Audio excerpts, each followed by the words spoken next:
Hi friends, it's Miss Jenifer from Somerset Academy of Music, and today I'm excited to show you how to play the F-sharp major scale. That's right, I'm going to take you through and show you how to play the F-sharp major scale with all the correct notes and fingerings, both 1 and 2 octaves, hands separately and together.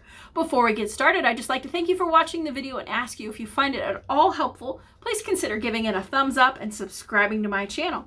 And you're always welcome to share my videos with your families and friends. So the first thing we want to talk about is the fact that the key of F-sharp major has 6 sharps. That's right, you heard me right, 6 sharps. I know some of you are going to say, there are only 5 black keys. How can there be 6 sharps?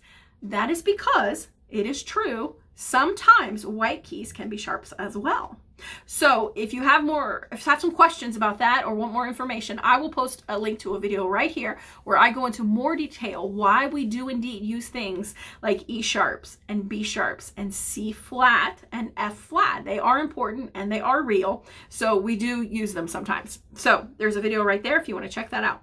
Okay, so this scale, yes, key of F sharp major has 6 sharps. They are as follows: F sharp, C sharp, G sharp, D sharp, A sharp, and E sharp.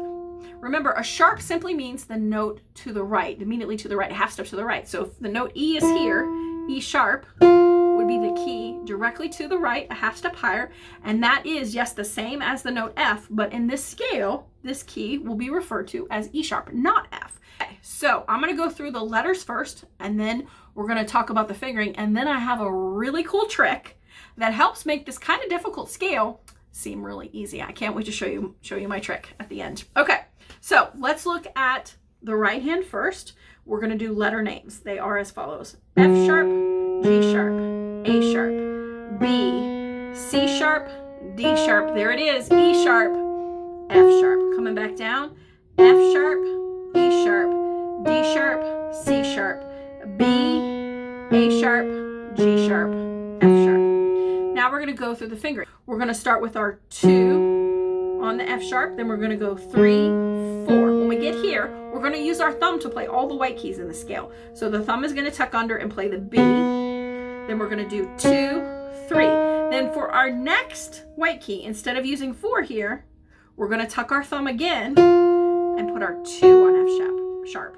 Rather than using our 4 and then ending with our 5 on the F sharp. That's going to slow us down and also make us move into the keys, which if you're trying to play fast, that's just going to slow you down. Pinky also is kind of a weak finger, so you're way more likely to slip off that key or miss it if you use your pinky. If you use your second finger, you're going to be much more likely to hit that note. So that's why we do it. So our thumb is going to be responsible for playing both the B and the E sharp in the scale. So I'm going to do that one more time with the fingering. 2, 3, 4, 1, 2, 3, 1, 2. Back down, 2, 1. Then we get here, we're going to cross our 3 to the D sharp, 3, 2. Our thumb plays the B. Then we're going to cross our 4 to the A sharp, 4, 3, 2. All right, that's our right hand fingering. Okay, now I'm going to show you the left hand fingering, and then we're going to talk about the cool trick. Okay, so left hand notes are the same, so I'm just going to go over the finger numbers and not the letter names. It goes like this. Again, no pinky in the left hand, so we're going to start with our 4th finger on F sharp. That's 4, 3, 2. Our thumb's going to play the white key. Then we're going to cross our 3rd finger over to C sharp, 2. Our thumb's going to play the white key on E sharp. Now, when you get here, if you're doing 1 octave, you could put your 2 here on the F sharp, that's fine. Or you could do our 4. If you're going to do 2 octaves, we're definitely going to use our 4th finger. But when we're only doing 1 octave, it's totally fine to use your 2nd finger here on this F sharp. So 2, thumb on the E sharp, 2, 3, thumb on the B, 2, 3, 4. Okay, so that's the fingering. Now I'm going to show you my trick before we put it together. So I've come up with a trick that I use with my students that I call the Spiderwalk. So most of the time, there are some exceptions, most of the time, we're going to put these 3 fingers on these 3 black keys, and we're going to put these 2 fingers on these 2 black keys, and thumbs and pinkies play the white keys. In this case, we're just going to use our thumb. So we're going to play these 3 keys as a cluster. When we're on the 3 group, we're going to use our 4th finger. We're not going to ever use our 4th finger on a 2 group for this scale. Okay? So we're going to push these 3 keys like this, these 2 keys like this, 3. Okay? And we're going to stick our thumb in between on the white keys. So this is the Spiderwalk. It looks like this. the black key grouped as a cluster. Then my thumb plays the white keys. I'm going to set these up right here because I know my fourth finger doesn't go on this. I'm going to put these here, and I'm going to set these here. Now, if you get used to setting these fingers in these clusters, like this, when you go to play the notes singularly, you can still use those clusters. So I cluster these notes, play them individually. My thumb goes on the white keys. Cluster these notes, thumb goes on the white keys. Cluster these notes. Now, I only need to play the F sharp here, so I don't have to play those other two. When I come down, this is really helpful because I'm going to come here, I'm going to cluster these two and then play them separately. Set these fingers in place for the cluster and then play them individually. And that's just going to make it really easy and obvious what fingers to play. Works the same thing with the left hand. So we're going to cluster, white key. Cluster, remember, we're not putting our fourth finger on the 2 group. It only goes on the 3 group.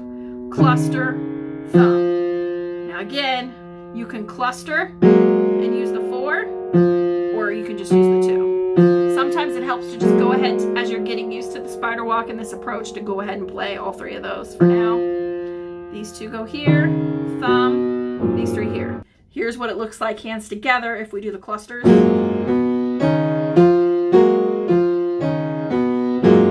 I'm going to use those same fingers and just break them apart. Set your fingers on the cluster. Remember, our fourth finger doesn't go here. Both thumbs, we're just playing the F sharp. Back down, set your fingers in the cluster, thumb on the white key, cluster. And another really cool trick with this spider walk thing is you can remember that the white keys you're going to play in the scale, the B and the E sharp, an easy way to remember those is that they're closer to the 3 group. So when you're going to play the scale and you're like, what white key do I play here? Just remember that I'm going to play the one that's closest to the 3 group and not the one that's close to the 2 group. And that makes that scale really easy to see where to put your fingers. Okay, so if you use this trick, it's going to make the scale so easy to do it 2 octaves because we're just going to do the same thing with the clusters. So let's try that. So F sharp, G sharp, A sharp, both thumbs on B. Cluster your fingers, C sharp, D sharp, both thumbs on E sharp. Cluster your fingers, F sharp, G sharp, A sharp, B, cluster, C sharp, D sharp, thumb on the white key. We're just going to F sharp, back down, thumb on the white key. Then we've got cluster here, D sharp, C sharp, thumb on the white key, cluster, A sharp, G sharp, F sharp, thumb on E sharp, cluster your fingers, D sharp, C sharp, B, F, A sharp rather, G sharp, F sharp.